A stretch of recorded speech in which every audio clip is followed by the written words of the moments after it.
This is the overview for Chapter 9, and it's focused on contesting crime or thinking about really how we identify crime, the language that we have in regard to crime, and also about some of the theories that seek to explain why crime happens. So let's first start with this idea. Um, Crime can be socially constructed, meaning, remember from prior chapters, the social construction uh, means that society creates a meaning around a particular concept.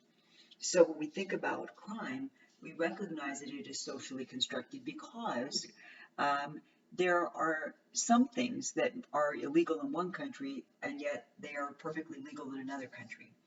Um, so I want you to consider that, yes, there are some behaviors that just about everybody would say are wrong. Murder, for example. But even then, you might find that some people would say, well, murder's not wrong all the time. And in fact, that is true. If we're thinking critically, we recognize that there are times when someone kills another person, and yet it's acceptable. For example, if you join the military, and you will be trained to kill other people. And if you get sent to a war zone, then you may kill other people, but you won't be punished for it because that is something that you're expected to do. And so even something such as murder um, is not always wrong. On the other hand, you might find somebody who is a pacifist who would say no matter what, killing is wrong. And so these are people who, if they uh, well, back in the old days, well, the draft is, you still have to register for the draft, but it hasn't been used. Nobody's been called up since the Vietnam War. And so, but back then, pacifists would be able to claim conscientious objector status, which means that they were opposed to all kinds of killing, even if the government told them it was okay to do. And of course, we know that murdering somebody in self-defense is not something you'll be punished for. Neither is justifiable homicide. You will not be punished if you engage in justifiable homicide because justifiable homicide is when one person kills another um, in the act of defending someone or protecting someone who could not defend him or herself. So, a child perhaps, or somebody who's incapacitated, maybe unconscious, etc. If you um, are trying to protect that person or help that person and you kill the other person in doing so, then that's justifiable homicide. Well, you killed somebody, but we're not going to punish you. So clearly, even when we say that most people would agree that murder is wrong, evil and bad, there are exceptions to that rule.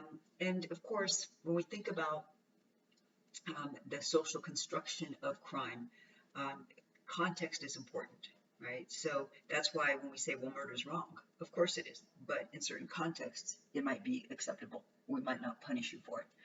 Um, it's also important to note that crime and how we think of crime, what we label as crime, can change over time. And it can change from place to place, meaning from country to country or from time period to time period. And so how we think about crime largely has to do with the society we live in. Now, there are some informal rules that we have in society, and these are called folkways. And folkways are rules that we're supposed to follow, but if we don't, then nothing too bad is going to happen to us. So if somebody says hello to you and you say fuck off, yeah, you just violated a folkway. But assuming that person isn't violent, nothing bad is going to happen to you. Okay. Mores.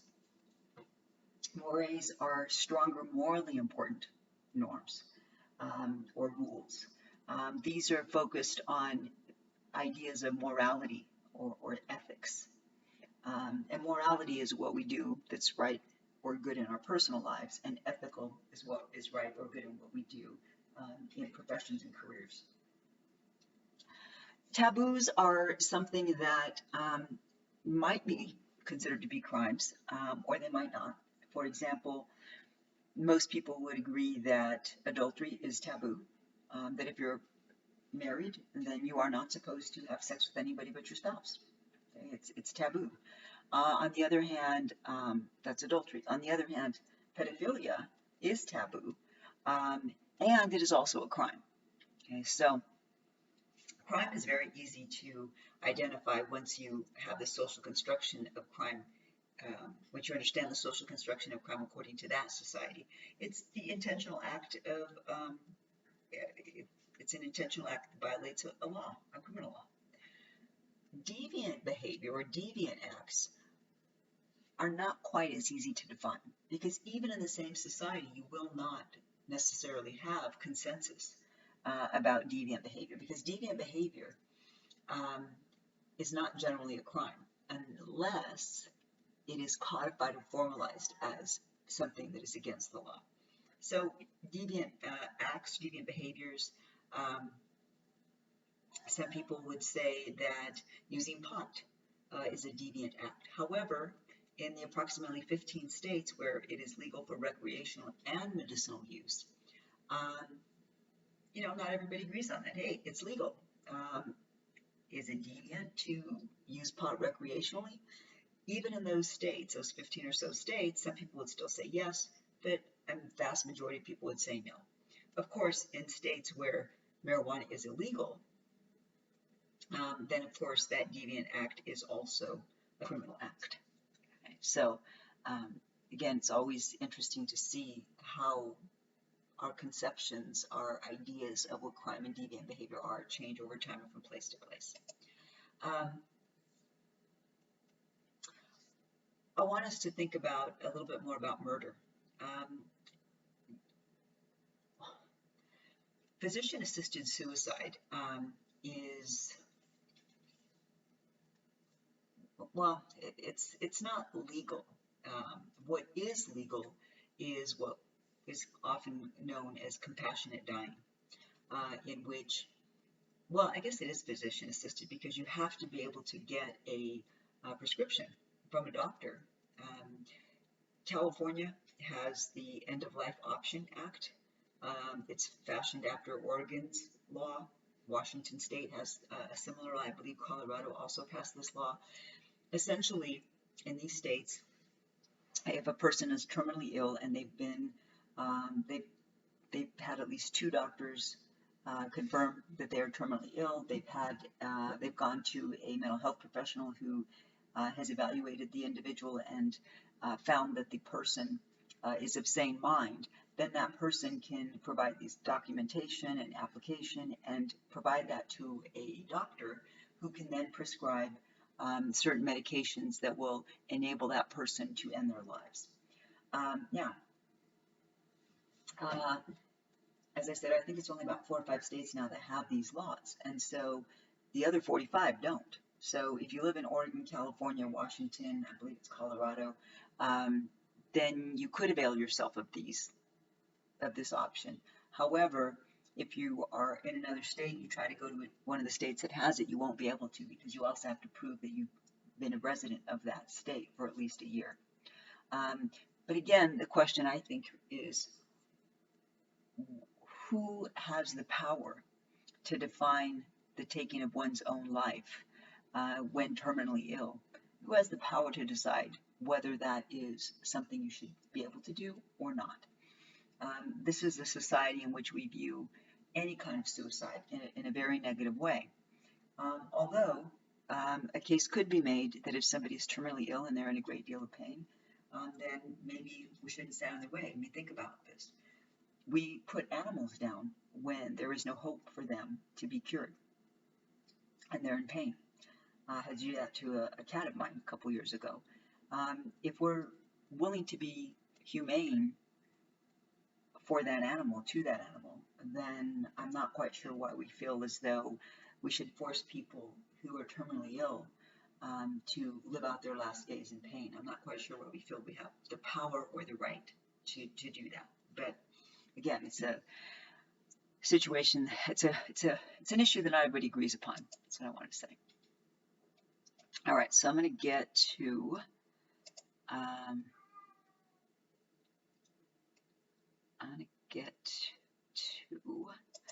the theories that try to explain why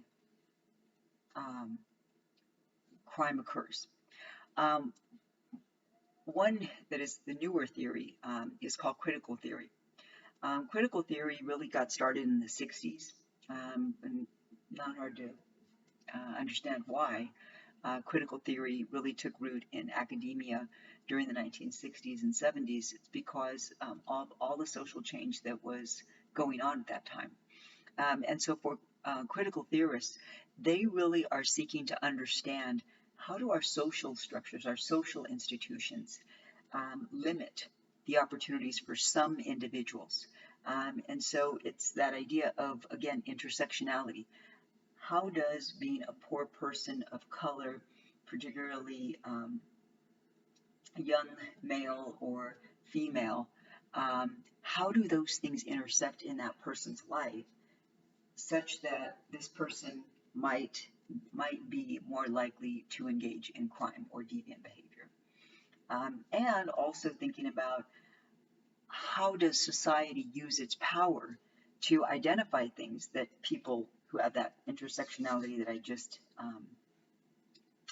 mentioned, how does society use its power to identify those behaviors as criminal or deviant, and yet its own as not quite so bad? And I say that because I want you to consider the street crimes, what we call Part 1 crimes in the Uniform Code. In the Uniform Crime Reports. Street crimes are things such as burglary, robbery, murder, sexual assault, physical assault, anything, car theft, carjacking, all of those are Part 1 crimes. I want you to consider how those types of crimes, if you commit them, carry a very lengthy prison term. They're either violent or serious felonies. However, well, maybe not burglary and theft, depends on what the amount or the value of the things that you stole, but it could be a felony. On the other hand, I want you to also consider how white-collar crimes that are more likely to be committed by people who have positions of leadership and power, how those crimes tend not to be punished quite as much. And when they are punished, what happens is that these are people who get to go to a federal prison. And there are federal prisons, just like state prisons, that come in 3 levels: minimum security, medium security, well, actually 4, maximum security, and supermax. Some states, including California, have supermax facilities. And so you may be a fan of the show that Snoop Dogg and Martha Stewart have. Never seen it, but I've seen commercials for it. What's interesting is that Martha Stewart, older white woman, about a decade ago now, probably about a decade ago now, she was found guilty of obstruction of justice and perjury, 2 felonies in a federal case. She was sentenced to several months in a minimum security federal prison. And then when she had completed that, she was then allowed to go home and serve the remainder of the year on house arrest, which of course meant that she could still do her shows, she could still engage in all of her businesses because she can do all that from home. Camera crew can come to her home, etc. Long story short, Martha didn't really suffer much at all from being convicted of perjury and obstruction of justice. And she has a show with Snoop Dogg. I guess it's been on for several seasons.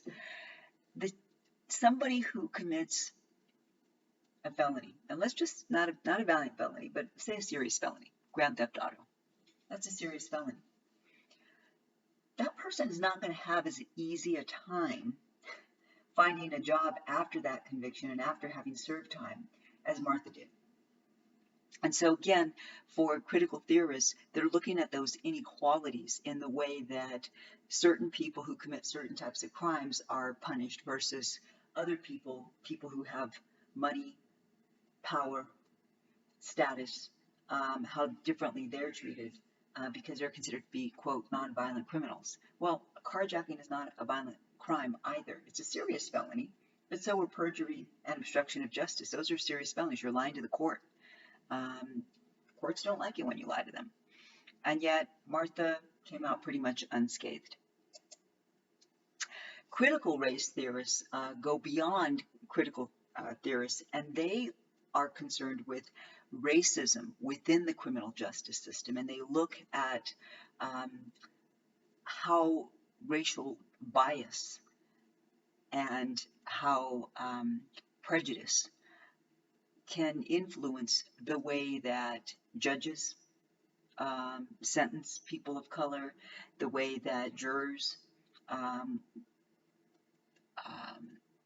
decipher and deliberate on the evidence presented to them, and how police officers, in deciding who to stop, and when they do detain somebody or stop someone, who do they give a warning to versus who do they ticket or even arrest.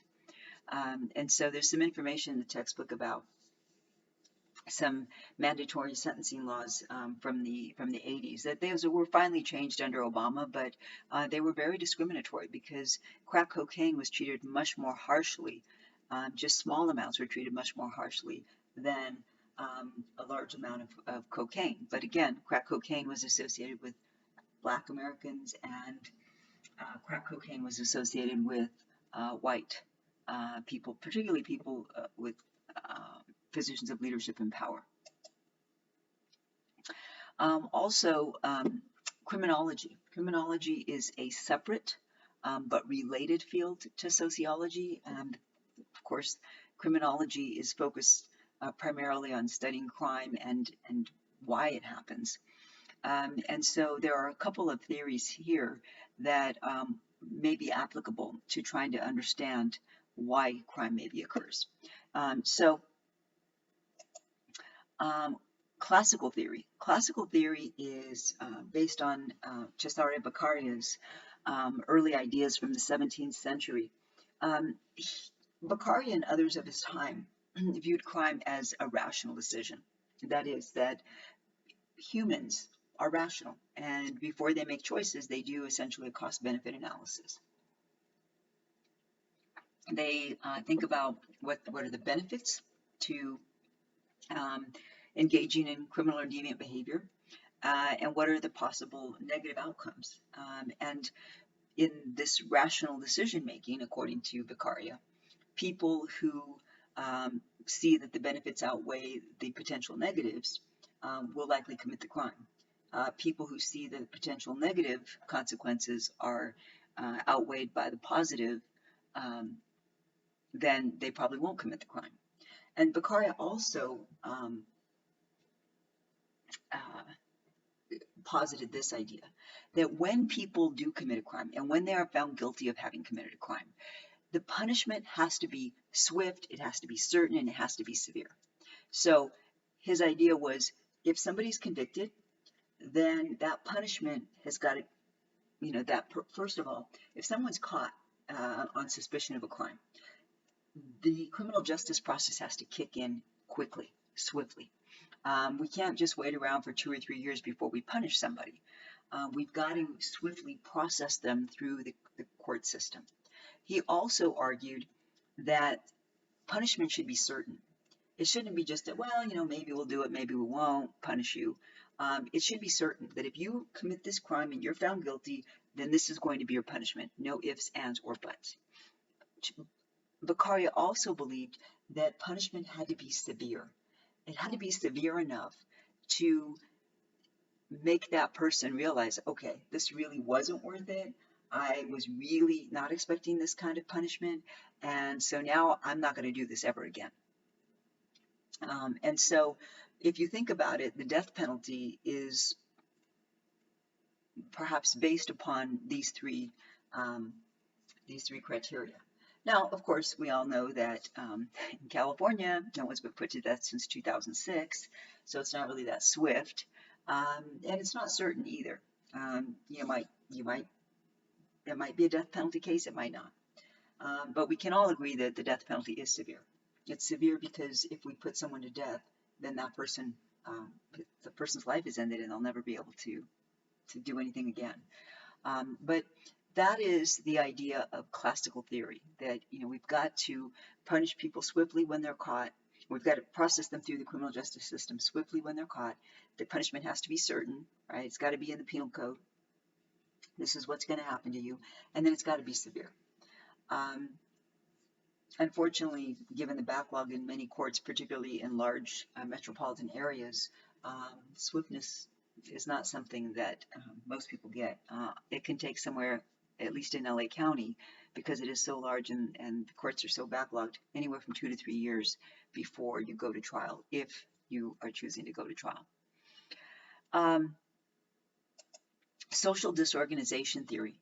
Social disorganization theory was an idea in the, I think it was the 1940s or so, whereby some sociologists at the University of Chicago wanted to understand, what is causing people in certain areas to commit crime and other areas not so much.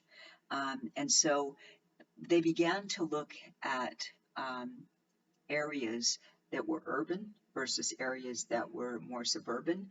They began to look at areas that were more crowded, that is more densely populated, versus areas that were less densely populated. And what they found was that, again, this is the 30s and 40s, there had been a huge population boom in the late 1890s, with lots of people coming in to the United States. And cities really just had not been prepared for the numbers of people coming in. And in particular, where these scholars were, they were at the University of Chicago. What they found was that in areas where there was high density population, there were also people who were working class, people who did not have, were often living in poverty or on the edge of poverty, and people, of course, in this population also had a distrust of law enforcement. When you have all those factors, which they tended to see in the inner city areas, then they were more likely to have crime. Oh, also another thing that they saw was that there tended to be a lot of movement. People might live in an apartment building for, a year or 6 months or even less, or maybe they stay with friends for a little bit, then they go move somewhere else, live over here for a bit. There's a lot of movement within the community, and people don't know each other very well. And they're too busy to get to know each other because they're working long hours and, they're struggling, etc. In contrast, the areas that the further you got away from the inner city area, these sociologists found that crime rates went down. And they posited that that was likely because these areas were more suburban, they were less densely populated, people tended to own individual homes, and when you own something versus renting, you're much more likely to take pride in your property, and because it's less densely populated, you're more likely to know your neighbors, who also, because they own the home, are likely to stay around for a while.